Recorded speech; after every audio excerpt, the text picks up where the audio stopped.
청년재단 이사장 오창석이라고 합니다. 우재준 의원님 말씀 듣고 보니까 얘기하고 넘어가야 될 것들이 있어가지고요. 혼인 관련해서는 인터넷 블로그에 여러분 검색해보시면 혼인 신고하면 호구다 이런 게 나옵니다. 왜냐하면 혼인 신고하는 순간 부부 합산 소득 상한선에 걸려서 각종 청약이나 대출 이런 것들에 대해서 갇혀버립니다. 그러면 누군가는 이제 그렇게 질문할 수는 있어요. 연봉이 높은 두 사람이 결혼하는데 당연히 상한선 못 거둬야 되는 거 아니냐. 근데 지금 청년의 고민은 그 임금소득으로 자산소득을 따라갈 수 없다라는 좌절감이 있습니다.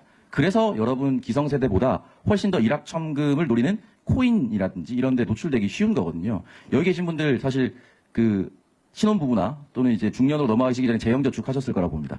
그때 재형저축은 적응만 해도 이자율이 한 10%, 20%, 뭐 특수한 상황에 따른 30%, 실제로 저축만 해도 자산을 형성할 수 있는 시기였고요. 지금은 저축만 하면 자산 형성할 수 없는 시기입니다. 그렇기 때문에 부모님이 잘 사는데 본인의 연봉은 낮으면 혼인신고하면 이득이죠.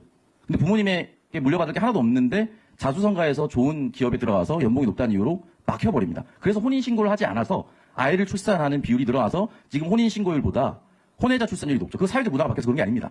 세제 혜택 때문에 그런 겁니다. 이 부분의 허점을 뚫어낼 수 있어야 되는데 사실은 저희 개인적으로는 제가 국정기획에도 있었지만 여성가족부가 성평등 가족부로 이름을 바뀐다고 했을 때 저는 2022년에는 찬성했으나 2025년에는 반대했습니다. 그 이유는 뭐냐? 계속 성평등, 여성 이런 데만 갇히니까 실질적인 뒤에 있는 한 번도 바뀌지 않았던 가족이라는 단어가 너무 사라졌습니다. 그러니까 저는 이 자리에서 말씀드릴 수 있는 건 아니지만 행복가족부로 저는 바꿔야 한다고 봅니다. 가족 중에 우리 아들이 소외되지 않도록, 가족들 중에 우리 딸이 소외되지 않도록, 내 사랑이 보편적이지 않더라도 그 사람의 가족이 존중받을 수 있도록, 1인 가구 말하자면 1인 가족이 존중받을 수 있도록 가족에 좀 더 포인트를 줄 수 있는 부처로 나아갈 수 있는 형태가 지금 좀 좋지 않나라는 생각이 좀 들고요. 국토부 잠깐 말씀드린 두 가지만 말씀드리고 싶은데 서울 지하철 기준으로 1974년에 좌석의 크기가 435mm였습니다. 2007년부터 나온 지하철은 450mm, 2017년에 나온 것은 480mm입니다. 이 말씀을 드리는 이유가 뭐냐면 시대는 바뀌었는데 그 아파트 원룸의 크기는 하나도 안 바뀌었습니다. 그러니까 최소 주거 기준 면적의 상향 조정이 좀 필요하다고 봅니다. 제가 주거 아파트에서 부모님과 4가족이 살았는데 13평에 살았거든요. 근데 요즘도 기성세대들은 13평에서 4가족 살지 않았어? 이런 얘기가 자기도 모르게 나옵니다. 그렇지 않아야 됩니다. 1인 가구가 굉장히 비율이 높아졌기 때문에 최소 주거 기준의 면적은 상향 조정돼야 한다는 말씀을 꼭 드리고 싶고, 층간소음 아래층 위층도 문제지만 옆방간 소음도 좀 문제예요. 제가 자취 생활을 이제 14년 차 하고 있는데 엘리베이터가 설치되어 있는 이제 원룸에 살다 보면 꼭 1년에 한두 번은 3층에 살고 계신 임창정 씨 노래 좀 그만 부르세요 이런 게 나와요. 그러니까 옆방간 소음이 이게 하나도 반들이 안 되는 겁니다. 근데 그게 하루도 그거 딱 붙으면 하루도 안 지나서 9층에 있는 김건모 씨도 노래 좀 안 불렀으면 좋겠어요 이런 게 나와요.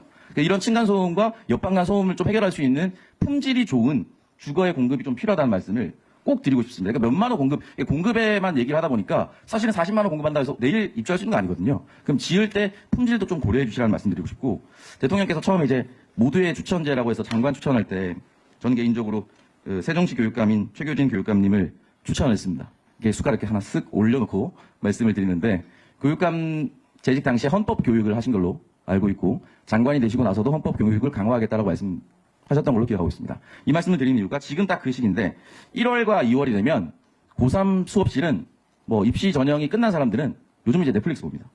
저는 축구하러 나갔거든요. 그러니까 그 시간이 저는 너무 아까운 겁니다. 아르바이트를 하러 가기 전에 노무 교육을 받고 나가는 비율은 거의 없다고 봅니다. 문제가 터지고 나서야 노무사 상담이 시작됩니다. 고3 수험생 종료 기간이 되면 그 귀중한 시간에 넷플릭스를 보고 문화를 쌓는 것도 중요하지만 1시간 정도는 할애해서 노무 교육을 받을 수 있었으면 좋겠고요. 1시간 정도는 할애해서 세무 교육을 받을 수 있었으면 좋겠습니다. 1시간 정도는 할애해서 금융 교육을 받을 수 있었으면 좋겠습니다. 이런 부분에 있어서 꾸준히 제기되어 왔었던 문제이긴 하나 그동안 각 지자체별 교육감의 반대, 학교장의 반대가 있어서 무산되어 왔다고 들었습니다. 하지만 장관님께서 교육감도 하셨고 헌법 교육도 세종시에서 하셨기 때문에 이 부분은 현 정부에서 새롭게 도전해 볼 수 있는 과제라고 저는 생각이 들어서 이 말씀을 꼭 드리고 싶습니다. 수능 종료 기간에 사회 첫 출발 교육, 고3 수업실에서 시작되었으면 합니다.